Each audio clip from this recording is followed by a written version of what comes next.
పట్టపగలే gold shop లో చొరబడిన దొంగలు షాప్ యజమానిని కత్తితో పొడిచి డబ్బులు దోచుకెళ్లారు. ఈ ఘటన మేడ్చల్ పోలీస్ స్టేషన్ పరిధిలో చోటు చేసుకుంది. పల్సర్ బైక్ పై వచ్చిన ఇద్దరు దుండగులు మేడ్చల్ పోలీస్ స్టేషన్ పక్కనే ఉన్న జగదాంబ జ్యువెలరీలో చొరబడి షాప్ యజమాని శేషరామ్ను పొడిచి డబ్బులు తీసుకెళ్లిపోయారు.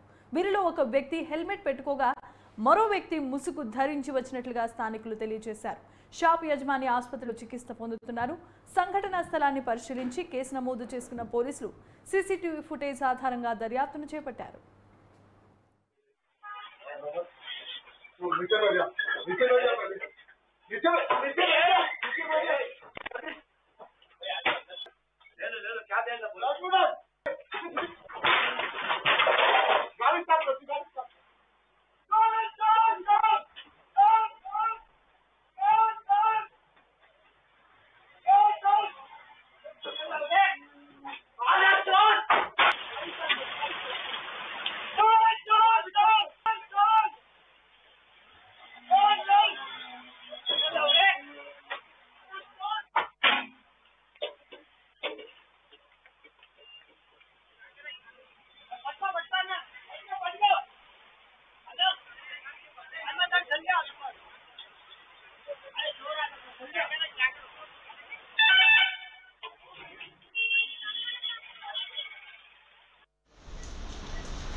आए हैं मुस्लिम कपड़े पहन के आगे पूरा मुंह वगैरह ढके से था।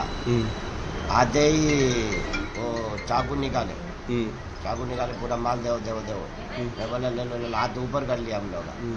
हाथ ऊपर कर दिया तो धन बोल के एक इधर डाला तो उसमें हमारा बच्चा क्या अगर अंदर चले गया था। वो लोग उधर गए तो मैं बाहर भाग के आ गया। भाग के बोले तो वो गेट के पास मेरे को पकड़ दिए। फिर बोल के धन बोल के मैं बाहर चले गया। चोर चोर चोर बोल के पुकारा तो चले गए। वो लोग भाग गए। कुछ गया क्या माल आपके दुकान से? माल गया तो नहीं है मगर थोड़ा उधर ही नीचे गिरा दिए थे।